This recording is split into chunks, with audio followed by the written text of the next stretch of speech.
speak, and hopefully we get to hear more of the coaches because I feel like offensively, man, it's like nothing but new guys. Okay, well, let's play a word association game there, Mr. Taylor Embry, before we hire you. When I say connected, what's the word that you think of? Collaboration. Oh, ding, ding, ding, ding. You know what, Robin? Let's hire this guy. He's one of us. Look at this guy. He thinks just like we do. I'll go wait, drop the how old contract. are you? Hold on. Also, how old are you? Have you ever bumped into Sean McVay? You have. Oh, okay, yeah. put that down. Yep. Put that down also. Oh, I wore the tight pants to the interview, Gerard, yes. to make sure that, like Sean McVay, we can. Can you recite all the plays from 2 years ago in a game that you coached? You can, because you were the running backs coach, Taylor Embry. Yeah, that's New right. York Jets. Can you recite, anything from Robert Saleh? Is there anything that Robert Saleh that you think is valuable? No, none of it. All ass, no breaks. Yeah. I never believed in that stupid saying. All right, guys, all gas? Yeah. Oh, God, one of us. So, and you listen to Alex Van Pelt and really our question is, how quickly do the Patriots want to get good? Because we bring up the defense. There are lots of questions long-term to be answered there, just in terms of who you want to keep, who you want to invest in, all that kind of stuff. And look, I know you need the quarterback, right? And I get that. But I think people have turned the rest of it into, it's just terrible. Oh, there's no one you can win with, right? David Andrews, player you can win with for many years. Now, nope, forget about it, right? So there's a lot of the throwing the baby out with the bathwater, right? No more reason to be excited about Pop Douglas anymore because no, now it's different, right? We just make the declarative statements on sort of what we have and what is here, and it's not all bad. There are holes to be filled, but look at the way this defense played. And this defense is arguably coming back everybody and your two best players, which you played for at least half a season, or without for half a season. So it's not like all is lost. But that's why I asked the question about how quickly do they want to, because is this about to be a teardown? Like, to your point, Christian. Doesn't feel like it. Well, that's the thing. It doesn't feel like it, but all it takes is if you look at Parker and Juju and there might be somebody on defense even. Well, J.C. Jackson, you can just cut him, and there's $14 million in cap space right there. Do they want to cut those guys or do they try to find a way to salvage them for another year and then sort of figure it out? Like, do you need to cut J.C. Jackson straight up? Maybe so, but you go to him and see if you can repurpose his contract, because it'd be somebody I think you'd like to keep around. Tony in Worcester with Gresh and Foyer. Hello, Tony. Hello, guys. How are you? Good. What's up, Tony? Yeah. So I think this is going to take a long time. And by long time, I mean like an expansion team. We got to get out of this mindset that this is the Patriots, the Tom Brady Patriots, and the Bill Belichick Patriots.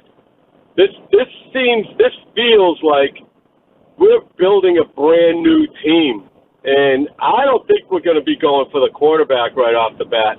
I think we're going to be building the lines. I think we're going to be reinforcing the defense, and this is a long-term project. Anybody out there that thinks this is going to be a turnaround in a year or two is out of their tree. We got brand new coaching staff, all new. We're going to have a new quarterback eventually. We have no skill position players. We got a decent defense, but this smells and looks and feels like an expansion team to me. Yeah, Tony, listen, parrot what other people are saying. Well, which part? The whole expansion team. This is not, we're not at an expansion team level if we're going to be real about it. Did that defense we run down? Let me tell you something. If somebody in the NFL can have an expansion team and put together the defense the Patriots have, they'd be running around like a puppy with two Peters because they'd be way out kicking the coverage. This is, again, parroting narrative from across the street or whatever, because it's easy to go to the lowest common denominator and just scream, well, this is like an expansion team. It isn't like an expansion team. There are standards here, number one. How about we start there? With an expansion team, it's the whole, well, hell, I just don't want to fall on my face. And then you're sort of building from there. I thought he was going to go down actually a smart road, which was the, hey, maybe they do build everything else and then try to go a Houston route, where Houston was like, fine, we'll just put Davis Mills in there. We'll keep building around it. If we hit on the guy, then here we go and we'll be okay. But, yeah, Ramondre Stevenson and Christian Barmore and Christian Gonzalez and freaking Matt Judon. I need to go on, moron.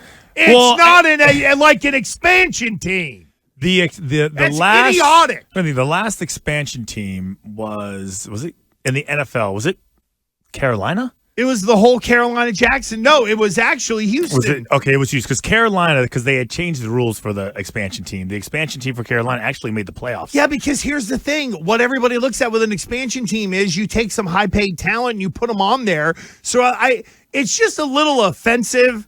Well, listen, are there holes? Definitely. It's not a very good to think.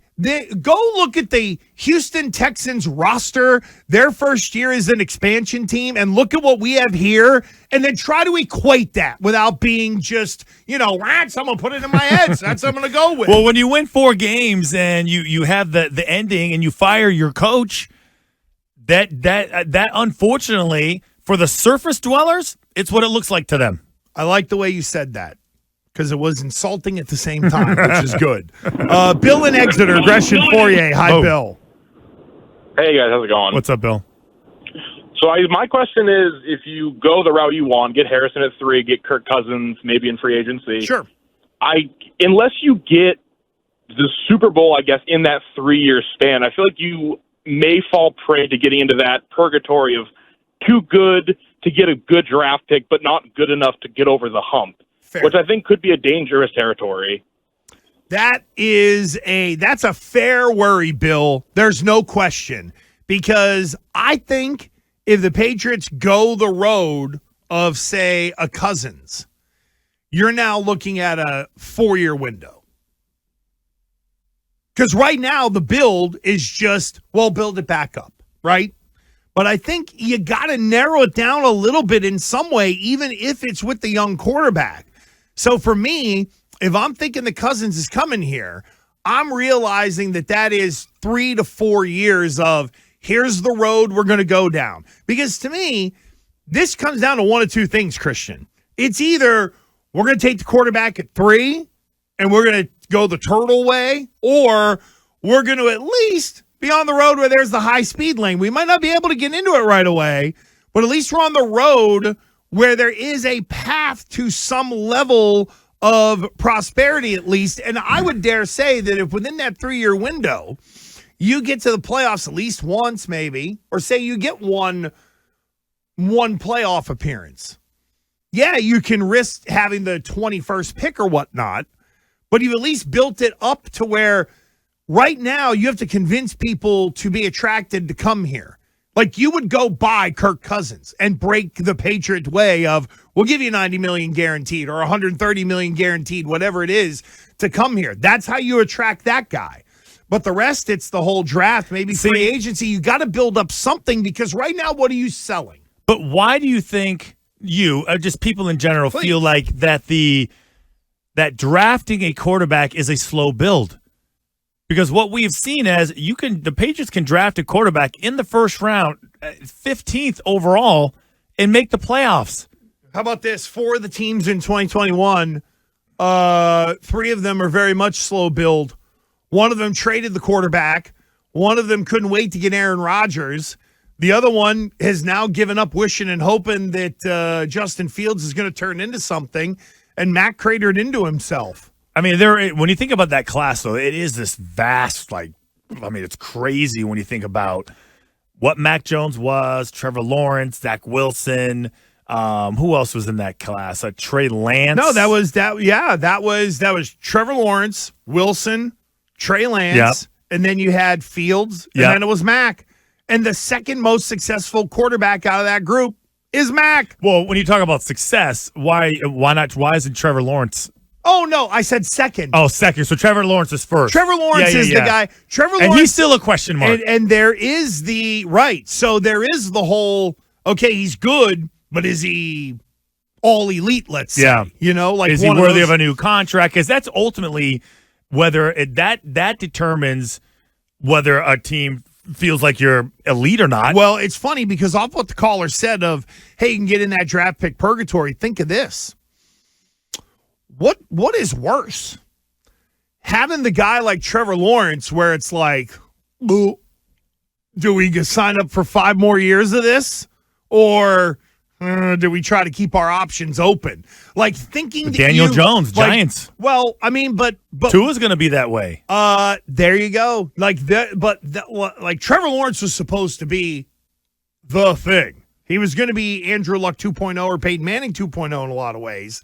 And I think like if you're Jacksonville, you really have no choice. You have to invest in that guy. Oh yeah, he's not going anywhere. But you're also stuck in that he might turn into something. Well, it was number one. Or it might overall. be more of the same. What would we be saying to our fan base if we punted on the number 1 pick 5 years later? All that kind of stuff. It's just a little offensive to me on the silliness of the expansion team. Why you take that personally? Nah, it's just stupid. Well, that's the way that is. But that you know why it's low hanging fruit right now on this roster, and it isn't. While the roster isn't great, it's not.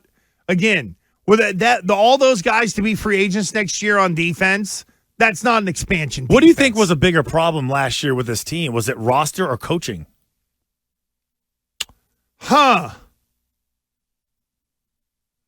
More roster than coaching. Yeah, it's more roster than coaching. Right. Like an expansion team. Well, you mean to tell me, do you really look at this defense and no, think, I don't. The defense balled out. The defense did their job. If you have this, is David Andrews a guy you can win with, or now that Bill Belichick is gone, do you flush him down the toilet? Stuff like that. I'm curious to see if he's. You still David like Hunter Andrews, Henry or not? If solid tight end, yeah, I do. No, I'm not saying you. I'm saying to expansion people out there. Well, is David Andrews going to be just as robotic as he was with Bill, or is he actually going to allow people to see his personality? Well, you know what? Is that a guy where if the essence of our discussion is fast build, slow build, if it's slow build, that's somebody you're probably moving on from. As much as you and I like David Andrews a lot, and I think he can, I soured on him a little bit last year, but the guy can still play. You might be, now that I just thought of it, this is either going to be a year of we're going to draft for later and sort of water the plants and let it grow, or this is 2020. Oh, jeez. Cam Newton? Where's the new version of Cam Newton? From this respect, what did they do that year? They reset the cap. Remember, that was the big thing with Bill? And then they ended up going into spending more. Well, yeah, this is a year of spending more. No, well, we think it is. Well, that's what they told us, and that's what the numbers say. But if you're going to build slow, you have to account to some of your cap space to go to the stains that are going to be left behind to the people you want to get rid of. See, again, this is much more, it's much deeper than just the number 3 pick. In reality, I think, Christian, the more I think about it, what they're about to do down there really sets the tone for the next 3 to 4 years in terms of how they're going to build this thing.